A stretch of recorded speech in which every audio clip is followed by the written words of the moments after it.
Salut tout le monde. Aujourd'hui, on va causer de Ivar, le désossé. Parce qu'en fait, en anglais, c'est Ivar de boneless, ça veut dire qu'il n'a pas d'os. C'est le cas de ce sledge parce que on a pu voir quand même tout ce qu'il a pu faire par moins 10 degrés. Torture atroce. Je déconseille vraiment de faire avec la plupart des autres véhicules. En température normale, m'est avis que les casques qu'on a eu sur le plastique là n'auraient posé, enfin on les aurait pas eu tout simplement. Alors qu'est-ce qu'on a tout fait à ce sledge maintenant? On a bien sûr toujours la carreau renforcée Elsass Body RC. Le lien, je le rappelle, est sous la vidéo. Et je rappelle aussi que vous avez plein de couleurs de dispo chez eux. Maintenant, pour ceux qui ne savent pas, noir, bleu, jaune, rouge. Est-ce que j'ai une rouge là derrière quelque part? Damnation. La rouge est là. C'est une petite idée quand même. Non, tu vois pas. C'est pas grave. Elle va rester là-haut. De toute façon, tu vas voir la playlist Elsass Body RC. C'est là où je voulais en venir. Ayez le réflexe. Salut à tous les nouveaux. De passer voir les playlists. Posez quand même vos questions. Attention, hein, vous ne dites pas je peux plus poser de questions, il faut d'abord que je regarde tout. Non, tu poses ta question et ensuite je t'aiderai pour te diriger sur la bonne playlist. Pourquoi je te dirige vers une playlist ou vers une vidéo? C'est pour ça que j'ai fait les vidéos et les playlists. C'est pour éviter de me répéter 2, 3, 4, 5 000 fois. Il faut se mettre de l'autre côté de la caméra. T'imagines qu'il y a 30 000 abos. On fait entre 5 et 10 000 vues par vidéo dans le mois ou dans les 6 mois. Ouais, genre, tu vois. Toi, tu poses une question, mais cette question m'a déjà été posée des milliers de fois. Alors moi, je suis patient, je réponds à tout le monde quand même. Donc le prends pas mal. Si je t'envoie vers une vidéo, une playlist, c'est pas méchant. C'est juste pour t'aider en fait. Hein. Parce qu'en plus, dans la vidéo, il y a souvent d'autres choses qui peuvent t'intéresser ou que tu peux découvrir. Carreau renforcé qu'on avait équipé de l'arceau complet. Alors c'est pas utile, on l'a fait juste pour montrer que ça va et que tu peux tout mettre en place. Perso, je préfère juste avec la fixation arrière. Et avant, encore même l'avant, il faudrait la simplifier. Je me demande si je ne vais pas couper ici et là et laisser juste le petit bout devant et derrière. Ou modifier aussi l'avant, un petit peu autre chose, plus léger. Parce que tout ça, c'est très lourd. Alors celui-là, on va le laisser comme il est là, bien lourdeau. Parce que ça ne le dérange pas. On a 8S à bord. J'ai le support moteur GPM et j'ai un moteur 42 par 82 mm à bord. Comment il a fait? Justement, je vais t'expliquer. Tu vas voir, c'est facile. C'est encore, c'est donc sur le support moteur, sur le châssis d'origine. Je vais voir avec RC Jam Jam qui me mesure l'écart entre le support alu et le milieu de la vis avant de direction, s'il te plaît. Est-ce que tu peux faire ça pour nous, Jam Jam? Parce que toi, tu as le support chinois, donc à 35 €. Donc, est-ce que tu peux mesurer de là contre au milieu de cette vis, qu'on voit l'écart? Là, le 82 est rentré parce que j'ai tout simplement, avec la Dremel et une petite roulette à poncer, avec ceci, poncer la colonne de direction pour lui enlever de l'épaisseur. On a toujours assez d'épaisseur. De toute façon, j'avais déjà poncé avant, pardon, avec l'autre montage d'origine. Là, j'ai juste fait plus propre qu'avant. Ça n'avait pas craqué, donc tout va bien. Donc, la fixation avant, elle n'est pas trop lourde, elle protège bien la tourelle. La fixation arrière, par contre, est beaucoup plus lourde. La protection de la tourelle ne sert pas à grand-chose, puisque de toute façon, on a la carreau qui va par-dessus. Alors, si tu as la carreau Lexan, oui, ça aide. Après, avec la carreau renforcée, ces deux choses ne sont pas utiles. Alors, ce serait sympa, bien sûr, de toujours avoir un système de fixation rapide. Mais de l'autre côté, si tu veux vraiment alléger ta machine, c'est ce qu'on va faire, je pense, avec le sledge qui est là-bas, full carbone RC by J. On va virer tout ce que j'ai pas besoin. On va mettre 4 pauvres plots de carreaux. Une carreau renforcée quand même, mais sans l'arceau. Et opération là-bas, on va tenter de récupérer 1 kg. Oh, alors, attention. Parce qu'on va le passer en mode circuit. Donc déjà, je vais mettre des petits trous, 250 grammes au lieu de 380. Déjà, je vais avoir une grosse économie là-bas. On va laisser l'électronique 6S, mais on va passer sur un vario plus léger. On va virer la boîte radio, le support radio. On va voir ce qu'on peut faire avec le bac à lipo aussi. On va virer un max de poids partout. J'ai vu 2-3 autres choses aussi, juste pour rire. Hein, c'est juste pour rire, comme ça, pour s'amuser. C'est ce qu'on fait en RC, on s'amuse, c'est ce qui éclate la plupart des gens quand ils font des préparations, crawler, drifter, machin. Il y a des gens qui roulent avec des machines de compète hors de prix, qui ne font pas de compète, c'est juste leur dada, ça leur plaît, c'est beau. Et on comprend tout à fait et on soutient tout ça. Alors, ce Ivar a reçu donc le support moteur GPM ici. On a donc le moteur qui est monté sur un chariot, typique ce qu'on fait en 1/8 en fait, tout simplement. Et pourquoi que Traxxas n'a pas fait ça dès le départ, pour délester la charge sur le carter avant du moteur et le rotor, tout ça. Inconvénient, c'est que ce chariot séparé de la couronne permet donc un mouvement entre la couronne et le pignon moteur qui pose problème. Alors sur le châssis carbone, ça posera aucun problème parce que flex, zéro. Avec ce châssis-là, ça pose problème. Avec le châssis 70-75 T6, par exemple, dispo maintenant chez GPM, alors à voir s'il est traité, durci, ou s'il est juste peinturluré, comme le châssis d'origine. Bon, quand même 160 balles le châssis, ça fait mal. Perso, je trouve. Il y en a un moins cher pour 80 € à peu près, on a vu en 70-75. Par contre, il n'a pas les finitions, puisque le GPM aussi a toutes les pliures. Hein.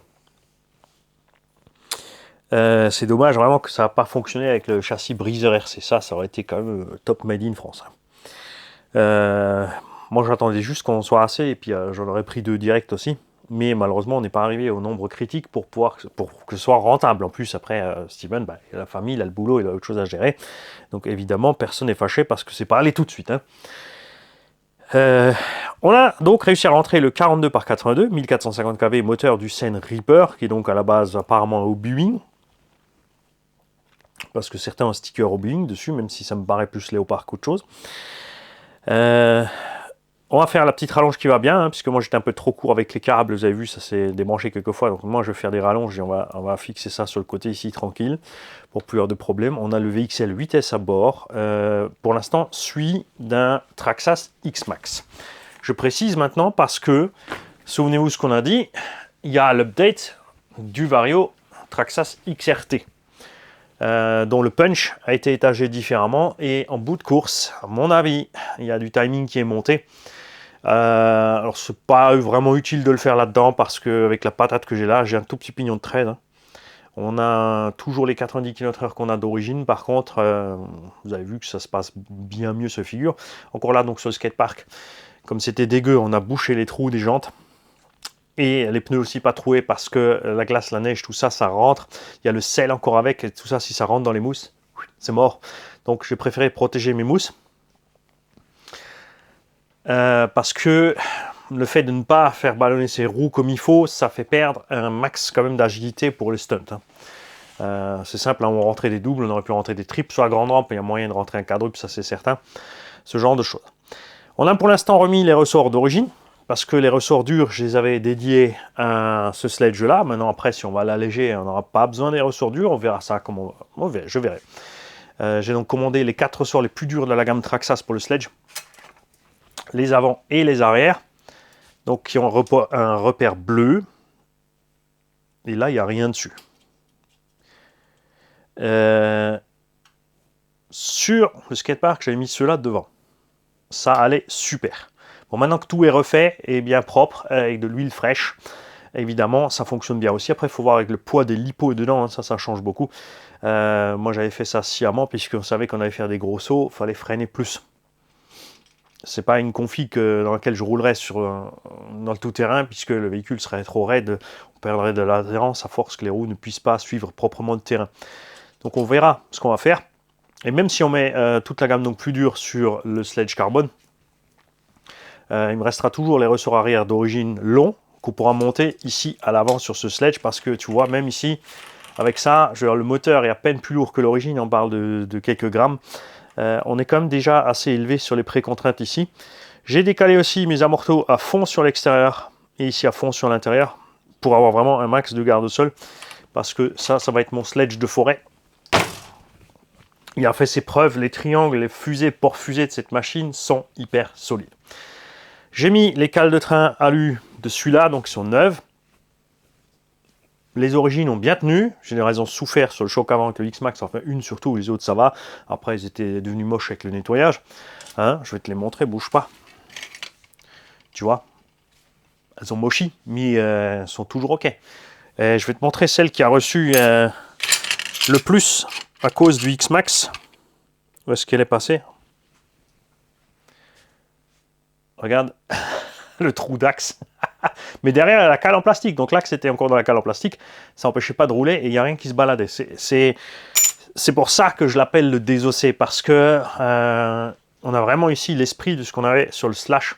C'est-à-dire que l'engin, même avec des morceaux en moins, vous avez vu que sur le carter arrière, on avait le carter qui était pété. Il y a 6 ou 8 vis qui tiennent tout le carter ensemble. Et c'est pas pour rien, c'est justement pour ça, c'est un peu l'erreur qu'a fait Arma. Chez Arma, c'est sûr, on a un accès rapide, mais on n'a que 4 vis qui tiennent le carter. Beaucoup de mouvements là-bas au niveau du plastique. Des roulements pas trop gros sur les sorties de diff, des toutes petites dents de diff, donc le moindre mouvement pose problème. Ici, vous avez vu qu'on a bouffé un petit peu les dents du diff. Parce qu'on est en 8, parce qu'on a fait des figures, parce que souvent, je le dis en vidéo, en plus chaque fois que je mettais gaz trop tard et qu'on arrivait trop violemment au sol, ne pas oublier que contrairement à un Max, un Revo et un X-Max ou XRT, cet engin n'a pas de slipper ni de cush drive. C'est dommage. Alors bien sûr, moi ce qui me démange, on va attendre par contre le mois de juillet que RC by J soit actif. Pourquoi? Parce que maintenant que RC by J est à la base du châssis, je rappelle que dans le HNR Mars, on a un slipper plus diff avec la même taille de roulement que ce qu'on a dans le Sledge. D'ailleurs aussi dans le MT8. D'ailleurs, petite parenthèse, le MT8 et MT10 arrivent en V2. Ils ont juste une nouvelle carreau. Ils ont fait une V2 avec une nouvelle carrosserie. Enfin, c'est ce qu'on voit, c'est ce qu'on sait. Ce qu'on ne sait pas, c'est s'ils ont fait quelque chose au plastique. On n'a aucune info à ce sujet-là. S'ils ont juste mis les carreaux, appeler ça V2, c'est un peu couillon. Il y a une version charbon qui arrive aussi, parce que ça, je l'ai dit, ça c'est vraiment nul. C'est pas histoire de maintenir les prix, c'est histoire de faire encore plus de marge. On te dit tout est plus cher, donc on te met un petit charbon au même prix que le brushless avant, et c'est pour toi. Mais c'est pour eux, hein, parce que le moteur charbon à 1 euro, facturé 50, moi ils peuvent se le garder. Toutes marques confondues. Donc, j'en étais où? Ouais. Donc, ce que j'aimerais faire à long terme, mais le problème, c'est qu'il y a des gens qui attendent le HNR Mars, hein, Jessica. Ouais, il y a des choses qui vont prendre du temps. Ce que j'aimerais bien sûr faire, c'est de prendre ce slipper plus diff. En plus, on a la même couronne en taille. Et la mettre là-dedans. Donc RC by J pourra décaler les supports sur le châssis. Et tout ce qu'on devra avoir, c'est un cardan à la bonne taille. Bon, là, on pourra piocher dans les gammes de cardans standard 1.8, puisqu'on est standard sur les cardans centraux. La taille des sphères et des axes, c'est standard par rapport au BAO et plein d'autres. Donc on pourra voir ce qu'il nous faut en longueur et jouer avec ça. On jouera bien sûr pas sur la longueur vers l'avant, on jouera sur la longueur vers l'arrière. Le slipper en plus sera de ce côté-là. Et ici, on a plein de place quand même. Hein. C'est vrai que le VXL6 et 8 et 4 sont énormes. Si tu passes un Vario standard, c'est quand même beaucoup plus petit et plus léger. Est-ce que j'ai quelque chose ici? Regarde. Ah non, ça c'est du 8S en plus. Regarde. Par exemple, ça. Regarde. Un Toro TS 150. 6S 150 ampères. On a quand même de la marge pour passer ça là-dedans pour passer slipper plus diff. Ça, c'est vraiment quelque chose qui m'éclaterait de faire. T'inquiète pas, hein, Jess. Oui, pour info, c'est Jess qui est numéro 1 sur la liste. Je le dis en vidéo, comme ça, il n'y a pas de truc. C'est la toute première qui m'avait demandé. Je crois que j'avais dit à quelqu'un d'autre qui était Prums, mais j'avais zappé et j'ai la preuve sur les vidéos, dans les commentaires, que c'est Jess qui avait demandé en première. Peut-être tout simplement commander chez Action Modélisme, à part un diff complet avec slipper. Ce sera peut-être plus simple, comme ça. Hein, celui-là sera dispo. Même si j'ai envie d'aller le rouler, je vous le dis. Ça se comporte comme un mini sledge. Alors c'est pas tout à fait bien sûr la solidité du sledge parce que ça c'est une dimension à part. Honnêtement, il faut pas oublier que le bébé fait 6,3 kg, 6,5 kg avec la batterie. Et point de vue solidité sortie de la boîte, des tiges d'amorto déjà sont plus balèzes que sur beaucoup d'autres concurrents. Et les triangles et les biellettes plastiques, les chapes, tout ça, c'est Les engins de compète ont des choses aussi solides comme Techno, au point de vue, par exemple, côté fusée, porte-fusée, tout ça. Mais ils font pas ce poids-là. Les engins de 4,5 kg, 4,7 kg. Là, on est sur 6,3 kg, ça fait 1,5 kg de plus. Il faut toujours t'imaginer, c'est une bouteille d'eau. Tu rajoutes une bouteille d'eau, une bouteille de coca sur ton engin et tu vas le rouler. Et ensuite, tu vas voir que tes triangles et tes pièces, et c'est surtout les roulements, hein.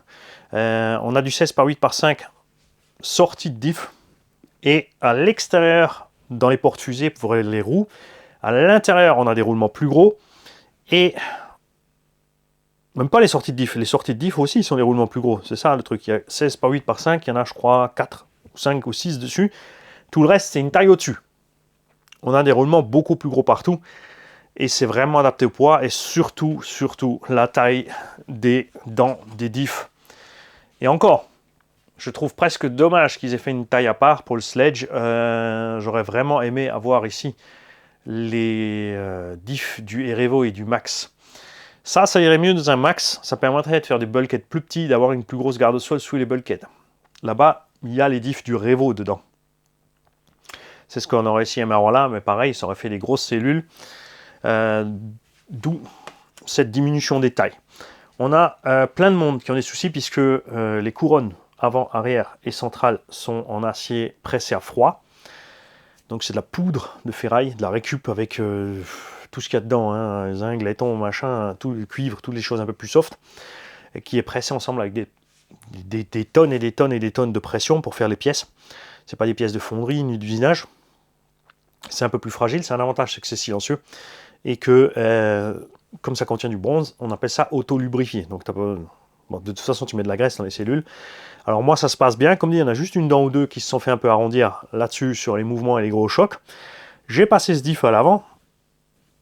J'ai mis une toute petite rondelle de calage pour resserrer l'entre-dents. Puis c'est tout. On va continuer comme ça. Si tu te poses la question, la couronne centrale GPM fait très bien le boulot aussi. Grand plaisir de voir parce que GPM a monté un peu sa gamme de prix. Après, il y a certains produits niveau qualité aussi qui sont devenus sympas, comme ici le support en 70-75 T6, parce que GPM faisait souvent de l'alu vraiment merdique et très mou. Là, ça commence à monter en gamme. Par contre, il y a d'autres Chinois qui font des pièces aussi, comme les couronnes et machin, en acier trempé usiné. Alors, faudra voir ce que ça donne niveau ajustement. J'ai vu une couronne beaucoup moins chère, par exemple, mais qui est déjà en acier usiné. À voir ensuite donc la qualité et du matériau, la qualité de l'ajustage. Parce que là, par exemple, il y a Vitavon partout. Il y a des chaînes qui font de la pub pour Vitavon à fond parce qu'ils reçoivent tout gratos, surtout les ricains. Le truc, c'est que Vitavon, c'est du chinois et c'est pas top qualité. Tracing est bien mieux ajusté que Vitavon, je vous le dis. Pour les avoir testés, j'ai testé plusieurs fois déjà du matos Vitavon. Il faut tout ajuster derrière. Il n'y a rien qui colle vraiment ensemble. N'oublie pas qu'après, la machine pèse une tonne. Et de toute façon, donc, elle n'est pas plus solide puisqu'elle est plus lourde. Donc, il te faut plus de jus, moteur plus gros, plus de lipo pour arriver à la même chose. Et par contre, à l'impact, elle va peut-être encaisser mieux une vingtaine de chocs moyens que l'engin de base. Par contre, au moment d'arriver au gros choc, toi, tu vas plier de l'alu qui va te coûter une touille, alors que là, tu vas flexer du plastique qui va revenir, ou même si tu le déchires, 8 € le triangle. Tu vois ce que je veux dire, hein. Donc, allez-y mollo avec les prépas alu. Si tu me dis que tu fais une full prépa alu parce que toi, tu roules cool dans la pelouse, alors pourquoi est-ce que tu as besoin d'une prépa full alu? Parce que c'est beau. Et je suis d'accord avec toi. Dans ce cas-là, oui, fais-le. Mais mettez pas de l'alu partout pour aller bâcher. Il y a des chaînes qui vous disent mettez ce châssis, mettez ce renfort, mettez les tourelles, les trucs, les bidules, les machins. À la fin, honnêtement, tu vas à la SNCF sur une voie désaffectée, tu coupes un bout du rail, hein, t'emmènes une grosse disqueuse, tu tronçonnes un bout du rail, tu le poses sur ta table, tu te fais une cavité dedans pour mettre ta transmise, tu colles la lipo de côté, le moteur de côté. Tu te retrouves avec ça en fait. Tu te retrouves avec une bûche en acier qui n'est pas forcément bien. Tout rigidifié n'est pas forcément mieux. Hein. Pensez-y, dans le tout-terrain, il faut du flex. Si ton terrain a beaucoup de grippe dans l'herbe ou n'importe avec des crampons, il faut que tu aies des parties flexibles. Papa RC l'a découvert avec la bâche barre en dessous. Je lui avais dit sur son sledge, ne prends pas la barre en dessous, déjà elle ne sert à rien. Et en plus, il sera moins bien à conduire. Il a testé pour nous parce que voilà, il avait envie de tester. Et vous l'avez vu sur le circuit au Yapuka. Donc c'est un circuit qui est sur Strasbourg, c'est une association, il y a le circuit plus du crawler. Mais j'attends qu'on me donne des infos, qu'on me communique à ce sujet et j'ai zéro réponse. Donc je ne sais pas ce qui se passe. Donc Papa RC est là-bas, mais Papa RC, est-ce que tu veux bien nous parler du Yapuka, nous donner les détails, les liens de contact et tout ça. On veut tout savoir. Si quelqu'un de la sauce regarde aussi, mais les mecs, réveillez-vous, contactez-moi, faites quelque chose. Le partage, c'est gratos. Je peux pas courir après tout le monde, je gère énormément de choses, donc quand vous avez un truc comme ça, un circuit, un machin, un bidule, c'est à vous, vous passez me voir, vous avez une boutique, vous m'envoyez un mail, vous me dites, voilà, j'ai ma boutique là, tant et tant, machin, et on fera une vidéo sur toi, on fera un peu de pub, c'est gratos, je demande rien, même pas une réduction, c'est pas l'histoire de trucs, l'histoire c'est de filer un coup de main, tout simplement, dans la joie et la bonne humeur pour tout le monde. Rien d'autre. Je sais qu'il y en a qui systématiquement contactent toutes les boutiques, et qui demandent des remises, des codes promo, des machins, des bidules pour leur faire des pubs parce qu'ils ont une chaîne sensationnelle RC. Et quand les boutiques vont voir ce qui se passe sur la chaîne, ils se font peur. Il y a une boutique qui n'est pas allée voir ce qui se passait sur la chaîne, elle s'était fait avoir un peu ce sujet-là avec quelqu'un, mais bon, ça va. Ils se sont réveillés et ils sont de retour parmi nous. Donc, je m'étale avec tout ça. On a donc tous les éléments méca d'origine de la bécane, sauf la couronne principale que j'ai mis une GPM. On a maintenant le support donc GPM aussi pour le moteur. On a usiné un tout petit peu la colonne de direction pour passer donc le 42-82. Parce que d'un côté, je me suis dit, oh, je le repasse en 6. Pour moi, perso, les perfs du Sledge en 6 suffisent large. On est super. Il est super à l'aise, il est agréable à conduire. Il a de la patate à mort, mais avec une 6S 4005, on fait quoi 12 minutes dans le pré. Conduite économique, un petit quart d'heure. Bien sûr, on peut mettre une batterie plus grosse, mais dit qu'il est aussi plus lourde. J'ai des 6800 ici, mais ça fait 800 grammes la batterie. En 6S, faut pas oublier les deux cellules en plus, c'est ce qui pèse. En 4S, on a des batteries de 8000 mAh qui font 650 grammes. Mais en 6S, on ajoute deux cellules, donc la moitié d'une 4S en plus, en masse. Après,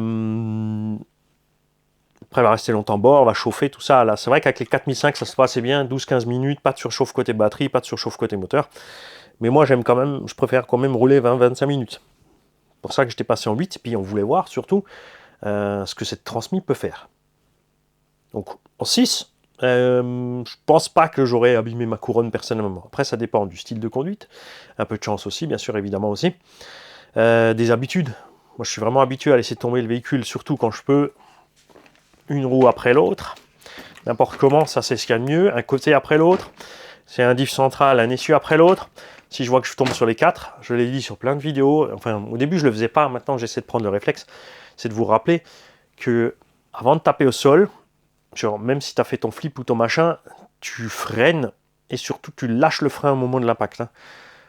Si tes roues arrivent au sol sans inertie, sans tourner, quand tu vas taper par terre, tu choqueras pas ta transmise. Parce que si elle tourne encore et que tu tapes sur les 4 fers à la fois, tu bloques net la transmise, tu bloques net couronne, pignon, moteur. Il y a un endroit, le plus faible, ou celui qui a pris le plus de coups, qui va bouger et il ne va pas aimer du tout. Donc au sujet, on était parti sur ça, sur les couronnes. Il y en a plein donc qui ont utilisé les couronnes, le kit renforcé Traxxas. Et il existe aussi les couronnes renforcées GPM. Alors, le kit Traxxas, c'est intéressant quand même parce que tu as le pignon d'attaque et la couronne. Le prix, je m'attendais à pire, finalement ça va. Mais je suis toujours encore stock. Donc on va laisser comme ça. J'ai remplacé la biellette ici qu'on avait donc réparée provisoirement après l'impact avec le X-Max. Et je peux te dire qu'il s'en est bien sorti puisque ce genre d'impact, on l'a vécu avec plusieurs véhicules et le X-Max. Par exemple, quand on roule sous le pont d'autoroute, l'autoroute qui va de Haute-Marsheim en Allemagne, les pentes sont énormes et on a déjà quelqu'un à plusieurs reprises qui est monté alors que l'autre arrive en face. Donc tu en as un qui décolle en bas de la butte qui monte et le X-Max qui lui descend sur la tronche. Le bulkhead du X-Max dans l'avant de la machine, sur un Hobao Hyper SST, c'était tourelle pliée, amorto plié, un bulkhead avant arraché, avant du châssis plié, cardan avant plié. Techno RC, il a fait la même sur la piste. On avait quelqu'un qui est venu rouler avec nous. À un moment donné, il y a Fripouille qui suit le circuit. Et lui, tout d'un coup, on ne sait pas pourquoi, il allait en sens inverse. Il est arrivé en sens inverse dans le X-Max. Il a pilé. Raph a remis gaz parce qu'il sait que si les deux piles, c'est le massacre. Donc il a remis gaz pour repasser avec les roues par-dessus la machine. Il a touché le haut de la tourelle. Pareil, il a plié la tourelle, déchiqueté la cellule avant, les suspensions, quand même. S'il avait freiné, ça avait été encore bien pire. On aurait gondolé le châssis. Tout simplement. Le sledge, lui, s'en est bien tiré. Comme quoi, tu vois, les trucs flex et pas trop raides, c'est pas mal.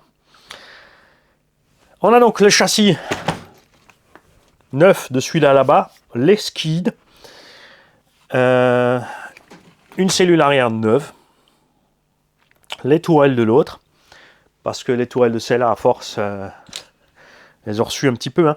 Donc là-dedans, j'avais fait 2 trous filetés en M4 pour renforcer l'aileron.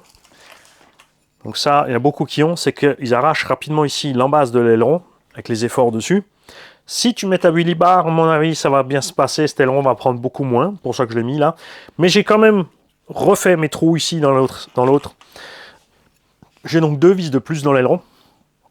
Et j'ai aussi des vis plus longues ici. Les 2 vis qui passent ici dans l'aileron, j'ai mis du 4 par 25 ou 30. Oui, d'un X-Max. Je suis passé à travers, sans pitié. Et tu vois que la tourelle arrière, sachant que nous, on est allé au Massacre Exprès avec ce sledge, hein, c'est le premier modèle qu'on avait. Et vous savez, quand j'ai un modèle dans les mains que j'avais pas encore, surtout quand c'est une nouveauté qui est sortie d'une marque, et ben, sauf quand c'est un engin magnifique comme le Yikong DF7 par exemple, sans pitié, Mani. Donc on est un petit peu, tu vois, hein, la tourelle à la banane, la tourelle avant. Merci Rafouille aussi. Faut pas oublier que ces alus là, 50-58 ou même si c'est du 60-61 là qu'ils ont pris pour les tourelles, travailler à la presse, c'est beaucoup moins solide que de l'usiner. Une fois qu'il y a une pliure, tu peux redresser, mais ça se replie. Hein. C'est ce qu'on avait fait ici, on l'avait redressé, ben, fatalement ça s'est replié, on le savait. Mais c'était plus simple au niveau des suspects. J'ai aussi les tiges titane qu'on va garder donc pour l'autre. J'ai la direction en alu qu'on va garder pour l'autre. Alors je vais pas mettre toute la direction en alu parce que je sais que le cône sur cône alu ça va pas aller. Je vais utiliser juste la partie du haut qui flex. Je vais te montrer ça là-dessus.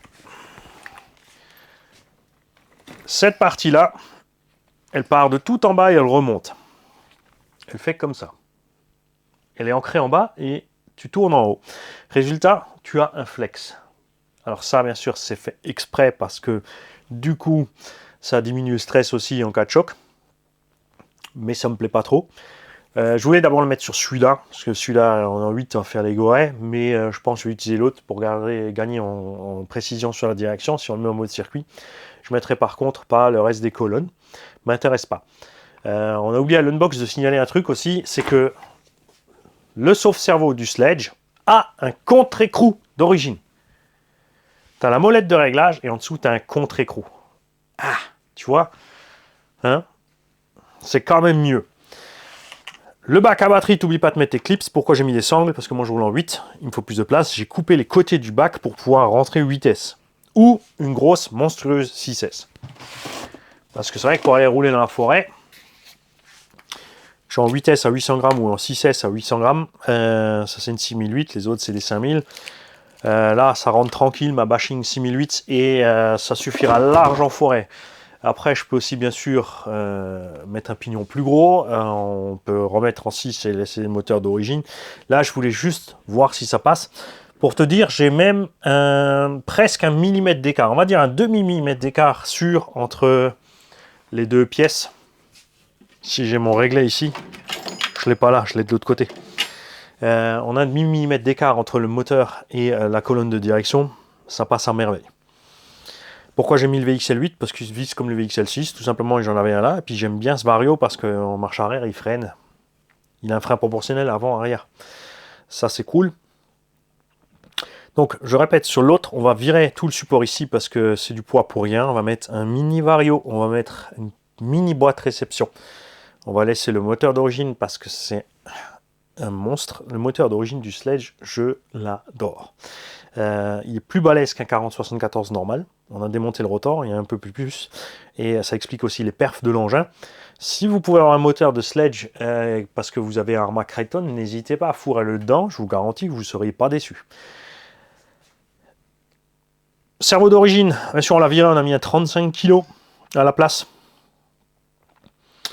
Je suis passé sur un carter full alu parce que en faisant le gros cochon, pour te montrer un petit peu, hein, je tiens vraiment à ce que vous puissiez vous rendre compte de à quel point on va pousser sur les dégâts sur ce genre d'engin. Donc une corne de cerveau alu, un sauf-cerveau qui était très serré, un cerveau de 35 kg, très rapide. Hein. Je préfère ce cerveau à celui-là. Ça c'est un SPT 35 kg. L'autre là c'est un, que je te dise pas de bêtises,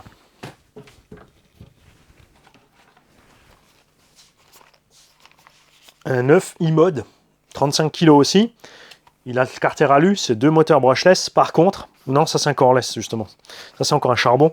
Ça c'est un brushless. Celui-là il est super rapide, même en 6 volts déjà. Bien sûr, les 35 kg c'est en 8,4 volts, donc on avait moins que ça. Mais il tournait quand même super vite par rapport à celui-là. Mais, j'ai jeté le cerveau, que c'est ce que je voulais te montrer. On a tapé tellement fort et tout fait bouger que, regarde, on a craqué le cerveau. C'est pour ça, celui-là, maintenant, il est full alu. Bon, moi, j'ai d'autres carters, donc je vais pouvoir changer mon carter. Hein, au pire, ça ira au moins sur un véhicule tombola ou n'importe, avec la réparation adéquate. Ça fait toujours le bonheur de quelqu'un, tu vois. Il y a toujours quelque chose de bien. Les noix centrales sont celles qui sont usées le plus parce qu'on a une grosse huile de diff centrale. On les a laissées. Les noix sur les roues, c'est pareil. Les arrières qui sont maintenant devant sont plus marquées que les avant, mais c'est encore cool. Les avant, par contre, elles n'ont pas souffert parce que justement, c'est celles qui ont moins de stress. Faut dire aussi que je crois que j'ai visé plus souvent avec cet engin d'atterrir sur le cul que sur le nez. Donc le choc était répercuté chaque fois plus à l'arrière, ce qui peut expliquer aussi qu'on a bouffé un peu plus vite les dents à l'arrière. Puis voilà, donc moi je vais souder mes petites rallonges, je vais installer ça et on va le rouler comme ça. Alors bien sûr, quand il est haut comme ça, il est moins stable que avec les amortisseurs un peu plus couchés. Mais pour le gros tout-terrain en forêt ou dans l'herbe un peu plus haute, on sera bien. De plus, là on a les roues du Conrad Really Bash, donc FS Tank ou MHD Pro, je sais pas quoi, Gunner.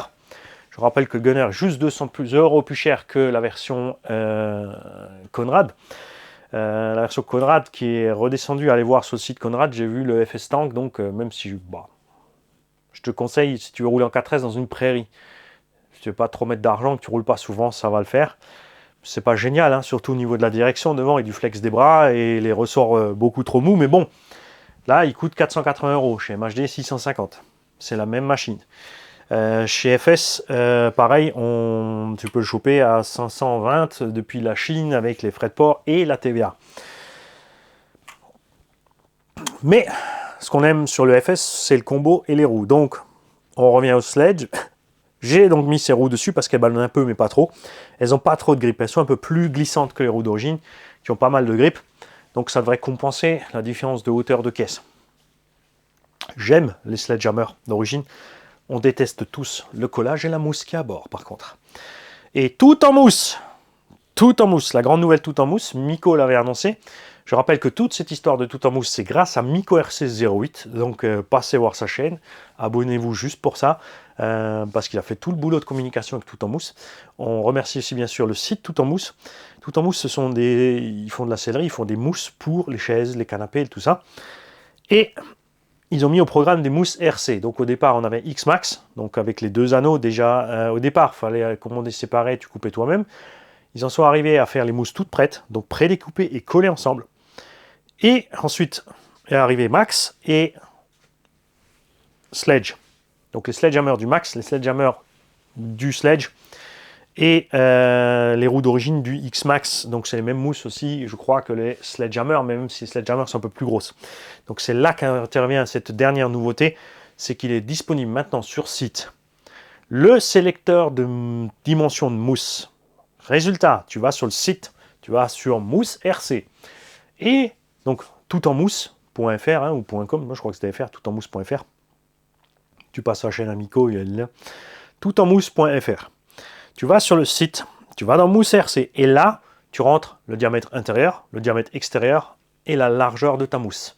Pour les mousses simples et les mousses doubles sont dispo aussi dans toutes les tailles. Donc là, tu sélectionnes diamètre extérieur de ta mousse. Ça, c'est les deux les mêmes. Hein. Forcément que sur le gros anneau, le petit, non, ils ont la même taille. C'est le diamètre intérieur entre la grosse mousse large et la petite mousse plus haute pour le profil, par exemple, typique SC, c'est-à-dire une jante qui est plus grande à l'intérieur qu'à l'extérieur. La largeur de ta petite mousse, la largeur de ta grosse mousse, et c'est livré, collé, monté aussi. Donc tu vas recevoir une mousse complète, tu peux te faire une mousse pour SC à ta mesure. Pour l'instant, ils l'ont fait en 40 kg ferme. Faut que je communique avec eux s'ils peuvent nous laisser le choix de mousse aussi, parce qu'il y a d'autres mousses. Parce que j'ai constaté que, alors la mousse, bien sûr, en 40 kg ferme, elle est polyvalente, elle va bien partout.